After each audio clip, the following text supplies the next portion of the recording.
Welcome students in carbon and its compound. तो students हमने last video में बात किया था इथेनॉल के बारे में। तो इथेनॉल की कुछ केमिकल प्रॉपर्टीज हमने स्टडी की थी और दो केमिकल रिएक्शंस पढ़ी थी।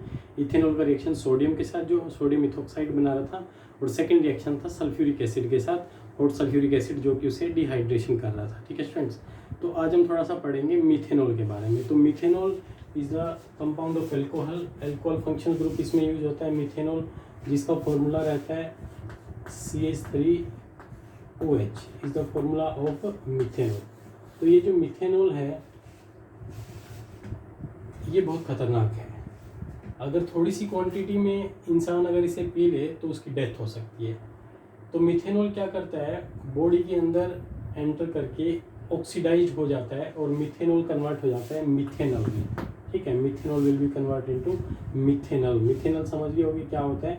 मिथेनॉल जो है जिसका फॉर्मूला होता है, इसका स्ट्रक्चर मैं आपको बता दूं, दिस इज द मिथेनॉल। तो मिथेनॉल जो है मिथेनॉल में कन्वर्ट हो जाता है, ऑक्सीडाइज हो जाता है ये लीवर में जाकर के, जो कि बहुत तेज़ी से रैपिडली फिर हमारी बॉडी के जो सेल्स हैं उनके ऊपर अटैक करने लगता है, उनसे रिएक्ट करने लगता है, जिससे इंसान की डेथ हो सकती है, ब्लाइंडनेस हो सकती है। ठीक है, तो बहुत खतरनाक रहता है ये। स्मॉल क्वांटिटी में पिया हुआ इंसान को जो है मार सकता है। ठीक है स्टूडेंट्स, तो देखिए ये हो गया मिथेनॉल के बारे में।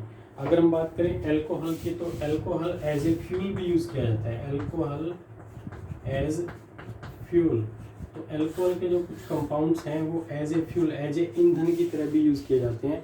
कई कंट्रीज़ क्या करती हैं कि पेट्रोल के अंदर भी एल्कोहल ऐड कर देती हैं, जो कि एक अच्छा फ्यूल बन जाता है। ठीक है, जैसे कि कुछ कंट्रीज़ उसमें ऐड करने का, जैसे कि फुली 10% भी उसमें ऐड कर देती हैं तो उससे वो एक अच्छा फ्यूल बन जाता है। ठीक है, जो पेट्रोल जो है उसकी क्वांटिटी में 10% अल्कोहल ऐड कर देते हैं, जिससे एक अच्छा फ्यूल बनने के साथ उसको हम कहीं पर भी यूज़ कर सकते हैं। तो मोस्टली कंट्रीज जो है आज के टाइम अल्कोहल पेट्रोल के अंदर ऐड करने लग गई हैं। ठीक है स्टूडेंट्स, तो अल्कोहल एज ए फ्यूल भी है, अच्छा ईंधन भी है, जो कि क्लीन फ्यूल है, जो लेस पोल्यूटेड है। ठीक है स्टूडेंट्स, तो ये हो गया हमारा मिथेनॉल के बारे में, और उसके साथ साथ आपको अल्कोहल एज ए फ्यूल भी आपको एक्सप्लेन कर दिया। ठीक है स्टूडेंट्स, तो उसके बाद आगे देखिए, इसका आप स्क्रीनशॉट ले लीजिए, आगे बढ़ते हैं फिर। तो फ्रेंड्स नया टॉपिक शुरू कर रहे हैं, प्रॉपर्टीज़ ऑफ इथेनोइक एसिड।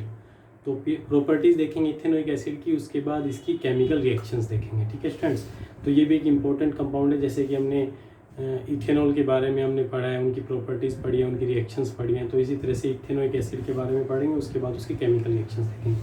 तो प्रॉपर्टीज़ ऑफ इथेनोइक एसिड देखिए स्टूडेंट्स, इथेनोइक एसिड को कॉमनली एसिटिक एसिड भी कहा जाता है।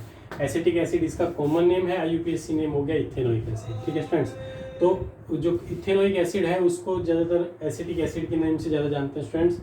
अगर हम बात करें कि इसकी जो एसिटिक एसिड है, इथेनोइक एसिड जिसे हम कह सकते हैं, ये कार्बोक्सिलिक एसिड मतलब कार्बोक्सिलिक ग्रुप से बिलोंग करता है। ठीक है, फॉर्मूला जो इथेनोइक एसिड का होता है CH3COOH। ठीक है, अगर हम स्ट्रक्चर की बात करें तो CH3COOH का स्ट्रक्चर यही रहता है, मतलब CH3, this one is COOH। ठीक है, कार्बोक्सिलिक एसिड का जो फंक्शनल ग्रुप होता है वो फंक्शनल ग्रुप होता है ये।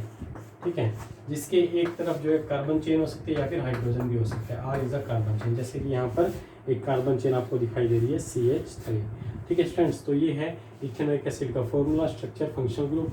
ठीक है, और इसका कॉमन है। ठीक है स्टूडेंट्स, इसका आप स्क्रीनशॉट लीजिए, फिर आगे समझाते हैं इसकी कुछ प्रॉपर्टीज और। तो स्टूडेंट्स नेक्स्ट प्रॉपर्टी है, अगर 5 to 8% सॉल्यूशन एसिटिक एसिड का ले लेते हैं वाटर में तो उससे हम विनेगर बन जाता है। ठीक है, उसे हम विनेगर कहते हैं। तो स्टूडेंट्स जैसे कि वाटर ले लिया, ठीक है, उस वाटर के अंदर हमने 5 to 8% कंसंट्रेशन का सॉल्यूशन तैयार किया, जिसके अंदर हमने क्या किया, एसिटिक एसिड ऐड कर दिया। 5 to 8% सॉल्यूशन हमने तैयार किया है इस कंसंट्रेशन में। तो इस कंसंट्रेशन में जो हमने जो सॉल्यूशन बनाया है, इस सॉल्यूशन का नेम हम ले लेते हैं विनेगर। ठीक है स्टूडेंट्स, विनेगर जिसे हम सिरका भी कहते हैं। ठीक है, हिंदी में इसे सिरका कहते हैं, जिसका यूज़ किया जाता है एज ए प्रिजर्वेटिव। प्रिजर्वेटिव क्या होते हैं, प्रिजर्वेटिव उन्हें बोलते हैं प्रिजर्वेटिव किसे बोलते हैं, प्रिजर्वेटिव होते हैं जो खाने को ख़राब होने से बचाते हैं, फूड को स्पॉइल होने से बचाते हैं, उन्हें प्रिजर्वेटिव बोलते हैं। तो विनेगर एक प्रिजर्वेटिव का काम करते हैं किसमें, पिकल्स में। तो अचार के अंदर क्या करते हैं, विनेगर ऐड कर देते हैं जिससे वो अचार जो है ख़राब नहीं होता है, ठीक है स्टूडेंट्स। फिर माइक्रो ऑर्गेनिजम्स उसे जो है उस विनेगर के अंदर जो है ना सर्वाइव नहीं कर सकते, इस वजह से अचार हमारा ख़राब नहीं होता है। तो फ्रेंड्स आपको याद रखना है कि vinegar, how to make vinegar, vinegar कैसे बनाया जाता है। तो आपको याद रखना है 5 to 8% solution of the acetic acid in the water is known as the vinegar. तो स्टूडेंट्स ये क्वेश्चन कई बार पूछा जा चुका है एग्जाम में कि विनेगर कैसे प्रिपेयर करते हैं, किसका कितना कंसंट्रेशन लेना होता है।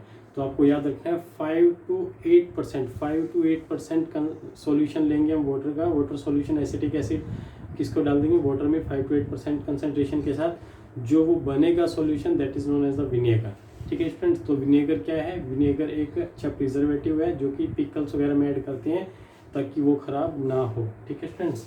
तो ये हो गया इसका प्रॉपर्टी, ठीक है। इसके बाद इसकी कुछ प्रॉपर्टीज़ और हैं, उसके बारे में भी देखते हैं। एक बार इसका आप स्क्रीनशॉट लीजिए, अपनी नोटबुक में नोट कर लीजिए। तो फ्रेंड्स आगे देखिए, the melting point of pure ethanoic acid is 290 kelvin, ठीक है फ्रेंड्स। तो 290 केल्विन जो है इसका मेल्टिंग पॉइंट रहता है। जैसे कि 273 केल्विन टेम्परेचर जो होता है that is the 0 degree Celsius, इसको क्या बोलते हैं, 0 डिग्री सेल्सियस, ठीक है। 290 केल्विन क्या होगा, तो इसमें से 290 में से 273 अगर हम माइनस कर देते हैं तो हमारा क्या निकल आता है, डिग्री सेल्सियस। तो हम अगर इसे कैलकुलेट करें तो यहाँ पर 17 डिग्री सेल्सियस जो है टेम्परेचर कंसीडर करेंगे इसका इथेनॉइक का एसिड का मेल्टिंग पॉइंट, मतलब 17 डिग्री सेल्सियस ये जो है मेल्ट हो जाता है। तो इससे अगर थोड़ा सा भी कम टेम्परेचर हो जाए तो वो किस स्टेट में एग्जिस्ट करता है, सॉलिड स्टेट में एग्जिस्ट करता है। तो स्टूडेंट्स इसका ये मेल्टिंग पॉइंट हो गया, ठीक है। तो इसका hence it is openly freezes during winter in cold climates. This gave rise the it's name glacial acetic acid. तो स्टूडेंट्स इसका जो मेल्टिंग पॉइंट है ना वो 17 डिग्री सेल्सियस है, या फिर हम उसे 290 केल्विन कह सकते हैं। तो नॉर्मली अगर हम देखें तो जो विंटर के टाइम जो होता है टेम्परेचर जो है वो कम आ जाता है, तो 10 डिग्री के सराउंडिंग हमारे यहाँ पर रहता है, ठीक है, 10 या 5 जितना भी, ठीक है। तो अपने हरियाणा की लोकेशन की बात करें तो इतना ही रहता है। तो स्टूडेंट्स इस टेम्परेचर पे क्या है, सॉलिड फॉर्म में एग्जिस्ट करता है। तो इसीलिए इथेनोइक एसिड का दूसरा नाम ग्लेशियल एसिटिक एसिड भी इसे कहा जाता है। तो स्टूडेंट्स आपसे पूछ लेते हैं कि why the ethanoic acid is also known as the glacial acetic acid. तो इसका एक्सप्लेनेशन आप ये दोगे क्योंकि इसका मेल्टिंग पॉइंट जो है वो 290 केल्विन है, ठीक है, जिससे वो फ्रीजीज फॉर्म में पाया जाता है, मतलब किसमें, क्लाइमेट जो कोल्ड क्लाइमेट है उसमें। तो इसलिए हम ग्लेशियल एसिटिक भी इसे कह देते हैं, ग्लेशियल एसिटिक एसिड भी इसे कह देते हैं, ठीक है स्टूडेंट्स। अगर उसके बाद अगर हम बात करें कि भाई जो इथेनोइक एसिड है, एसिटिक एसिड जिसको हम कह सकते हैं, उसका वो कितना स्ट्रॉन्ग है और कितना, मतलब अगर कंपेयर करें दूसरे एसिड्स के साथ तो उनके कंपैरिजन कितना स्ट्रॉन्ग एसिड है। तो फ्रेंड्स अगर हम इसका कंपेयर करें HCl के साथ जो कि मिनरल एसिड है, हाइड्रोक्लोरिक एसिड और एसिटिक एसिड, इन दोनों में अगर कंपेयर करें तो HCl एक स्ट्रॉन्ग एसिड है और एसिटिक एसिड जो है वो एक वीक एसिड है। तो इसके बारे में एसिड बेस वाले चैप्टर में भी हम पढ़ चुके हैं, ठीक है स्टूडेंट्स। तो HCl ज़्यादा स्ट्रॉन्ग एसिड क्यों है, क्योंकि वाटर के अंदर डालने पर ये H+ बड़े इजीली देता है, उसी टाइम तुरंत दे देता है, तो हम बोलेंगे कि ये स्ट्रॉन्ग एसिड है। और अगर एसिटिक एसिड की बात करें तो एसिटिक एसिड जो है कम्प्लीटली आयोनाइज नहीं होता है, ये इस तरह से अपना H+ निकालता है, ठीक है। तो HCl जो कम्प्लीटली आयोनाइज हो जाता है, मतलब HCl H+ Cl- में फटाफट वाटर के अंदर जाते ही कन्वर्ट हो जाएगा। लेकिन ये जो है इसके सिर्फ ये पार्ट्स आयोनाइज होते हैं, सिर्फ ये एक H+ यहाँ से निकालता है, वो भी टाइम लगाता है देने में। तो इसीलिए एसिटिक एसिड जो है वो एक वीक एसिड है और HCl एक स्ट्रॉन्ग एसिड है। तो स्टूडेंट्स ये हुई हमारी फिजिकल प्रॉपर्टीज़, ठीक है, इथेनोइक एसिड के बारे में। उसकी कुछ आपको इसकी अब कुछ रिएक्शंस रह गई हैं, ठीक है। तो इसकी रिएक्शंस हम नेक्स्ट वीडियो में करते हैं, ठीक है। तो अभी आप ये सभी प्रॉपर्टीज जो है अपनी नोटबुक में नोट कर लीजिए और इन प्रॉपर्टीज़ को लर्न कर लीजिए। इसके बाद आपको इसके कुछ रिएक्शंस आपको करवाएंगे, ठीक है। फिर वो उसके बाद आगे चैप्टर को कंटिन्यू करेंगे, ठीक है फ्रेंड्स। तो इसका स्क्रीनशॉट ले लीजिए और अपनी नोटबुक में नोट कर लीजिए।